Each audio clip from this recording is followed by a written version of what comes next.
Hi, I'm Tim. Welcome to Watchbox, and thanks for logging on. If you love this watch, email me, tmosso at thewatchbox.com. It's in the description below, your purchase and pricing email question line for buying this or any watch you see on any Watchbox platform.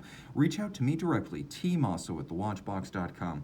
Today we're discussing the Rolex Oyster Perpetual Yacht-Master, the 16622 in stainless steel with platinum bezel and granular platinum dial, based on a model family that arrived in 1992 effectively as a posh take on the Submariner. It wound up as a separate model line, and to this day the Yacht-Master has a more fluid case, a more upscale ambiance, and a focus not so much below the waves, though it can hold its own, but above on the deck of your yacht. This is the sportsman's watch for above the waves. 40 millimeters, the case is 904L, highly anti-corrosive Rolex Oyster steel, as they like to call it. The timepiece is 40 millimeters in diameter, but thinner than a sub by quite a margin, about a millimeter. It's 11.7 millimeters thick.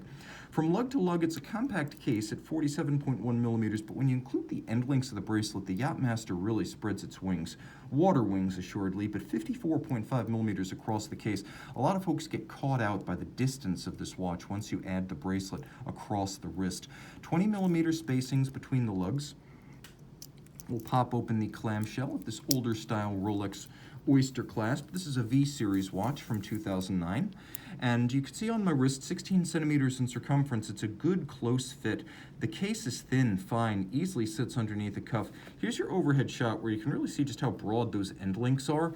And then here's your down the barrel shot. You can see it flares out on both sides of my wrist, but there is some curvature to the case, as well as the end links that you don't get in a Submariner. So even though this is a broad watch across the wrist, I'm still going to say a 14 centimeter circumference wrist is going to wear it well, and of course it fits underneath the sleeve. Taking a look at the bracelet, it's an Oyster bracelet, no doubt.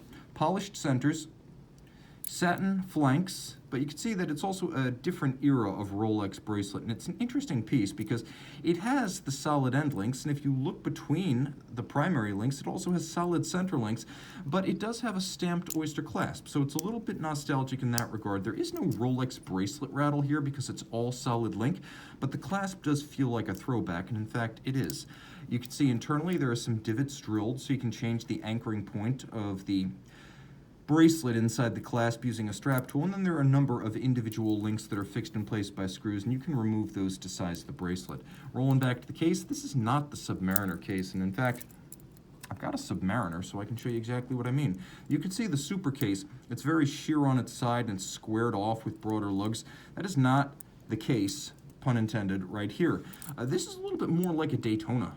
Honestly, the Yacht-Master and the Daytona cases aesthetically have a lot in common, and that's a good thing because it imparts elegance to this watch.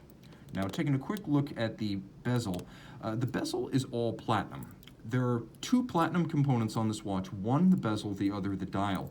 It is bidirectional, and you can see it's media blasted with raised and relieved indices and numerals.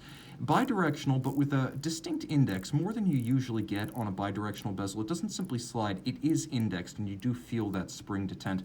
The idea is that you line it up with the minute hand, and now you have a 0 to 60 minute count-up timer for gauging the time remaining to the start of a match, which is a race within a regatta or a boat competition, generally a sailboat competition.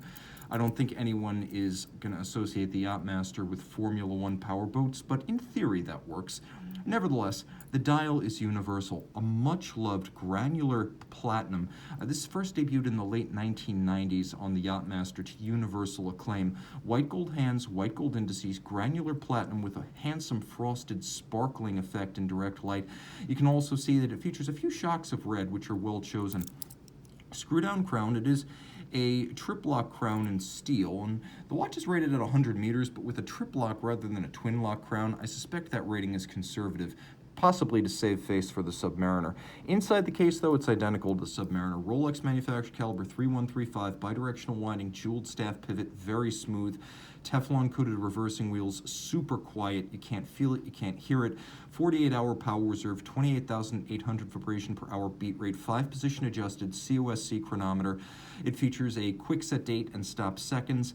The 31 jewel movement has a full balance bridge with a free sprung index for shock resistance, an overcoil hairspring so it'll beat concentrically That is, the hairspring will breathe concentrically in any orientation, helping it to earn the COSC chronometer certification. It is a parachrome blue or blue oxidized niobium zirconium alloy that allows the watch to be substantially anti-magnetic, in addition to water resistant to 100 meters and highly shock resistant. It's a Rolex inside and out, and one of the great ones. A discontinued and much loved reference. This is the 16622 in steel and platinum. Email tmosso@thewatchbox.com for purchase and pricing details.